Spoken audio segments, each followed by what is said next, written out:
Today was a very interesting day to say the least. What we learned is that the United States has a lot of threats against us, that we are vulnerable to an infrastructure attack, like we just saw earlier on today, where we saw that many cell carriers, for instance, AT&T, Verizon, and even T-Mobile, they had thousands upon thousands of people, customers, that were reporting that their service didn't work. Well, this is a problem. This is what the FBI has been warning. But I'm going to break that down in today's video and explain why this is turning into a bigger concern and what experts are telling us at this time. So make sure you stick around for this entire video and I'll explain exactly what is going on. All I ask is one thing. It takes 2 seconds. Go ahead, hit that like button if you enjoy these daily updates. And now let's begin.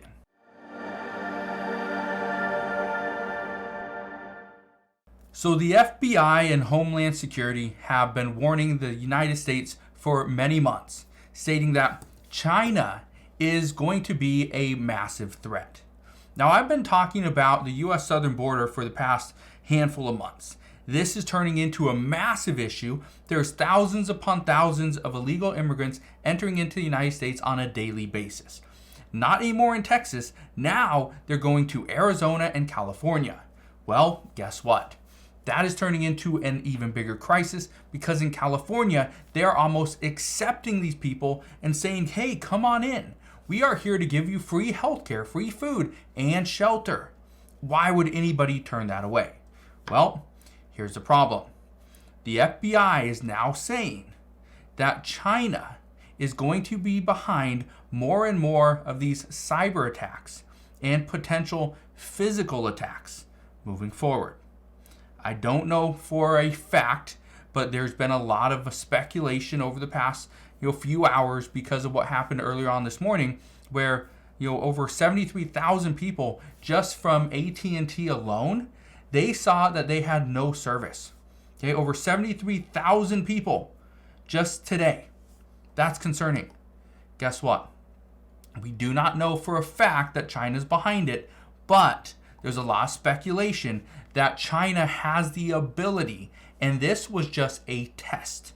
This was a test to see how far we would drop, how much we would actually hurt by seeing a little bit of a outage from our cell service. Well, guess what? It hurt. Many people were struggling. Some people were reporting hours after the fact that they couldn't make phone calls. They had an emergency and they could not get a hold of anybody. I don't know what the emergency was.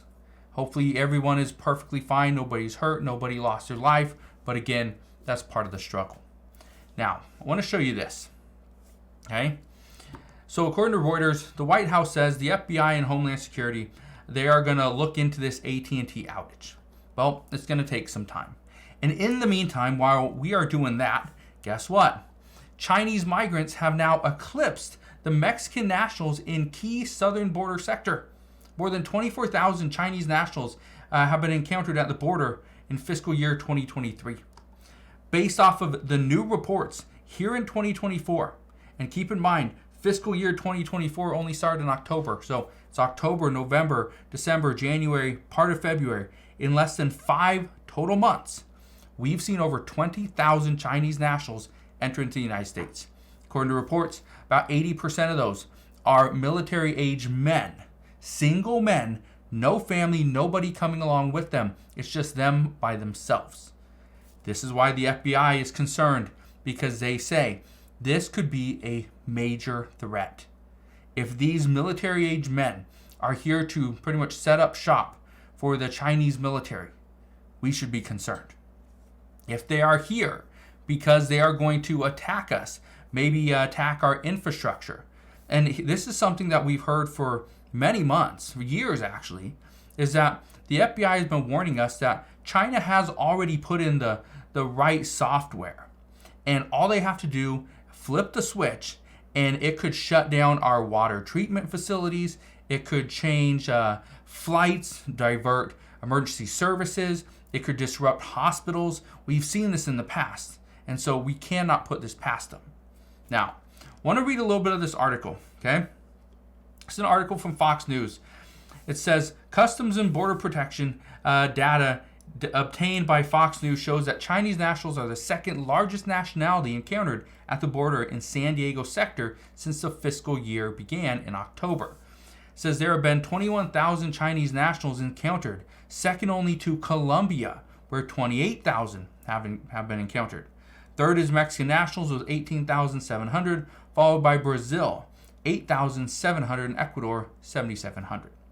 Now, other countries include Turkey, Guinea, India, Guatemala, and even Peru. Now, I want to address that for a second. One of the concerns here is we are actually seeing gangs enter into the United States. And so at a time where we have just experienced a massive outage from our cell carriers, AT&T, Verizon, and T-Mobile, the concern is that this is just the beginning. It was just a test. This is also one of the reasons why, according to experts in Miami, Chicago, New York, one of the things we have been facing is a gang. Okay, this gang from Venezuela, a violent gang, by the way, has been entering the United States slowly. They have been setting up shop in Miami, in Chicago, and New York. In New York, one of the things you probably heard of is people going around on like mopeds and snatching people's phones pretty much out of their hand while they're on it. Because by doing that, the phone is unlocked. Guess what? You take that phone, they wipe all your information, they steal all your money that's tied to that phone or any account attached to it, then they go and sell the phone. Now they have money that they can go and expand their operation into other cities. Again, this is from Venezuela. This is a gang, a violent gang. But we also have reports that Chinese nationals are doing the same thing. It's not a gang, but I don't know what they call it, but they're pretty much doing the same thing. Well, once those two go head to head, now it's going to turn violent because now it's a territory war. This is the concern, and this is why I bring all this up. All these little things that we keep hearing, it's just the beginning. Once these large or small groups start to get bigger and bigger and they turn into a large group, then they start going head to head with others or already established gangs here in the United States, well, that's where things turn deadly. That's where it turns somewhat violent and very dangerous for residents in that area or that city.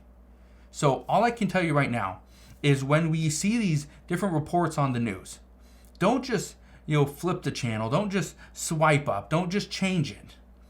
Listen to what's being said. Because at this time, the concern is this is just the beginning. Things are only going to get worse if we allow it. And as of right now, the Biden administration does not have the ability or the power to go and change what is going on at the border, mainly because Congress is going to vote against all the stuff that he's proposing. And President Biden, at this time, based off all the reports I've read, the Biden administration, people that are pulling the strings for President Biden, will not allow him to go and do an executive action that's going to make it harder for people to get into the United States, because that goes directly against what President Biden pushed for early on in his presidency. So that's where we're at this time. As always, as I know more, I promise I'll come back on and share all latest news and updates, but that is what we know as of today. So again, thank you guys for watching. Consider subscribing. I'll see you guys on the next one.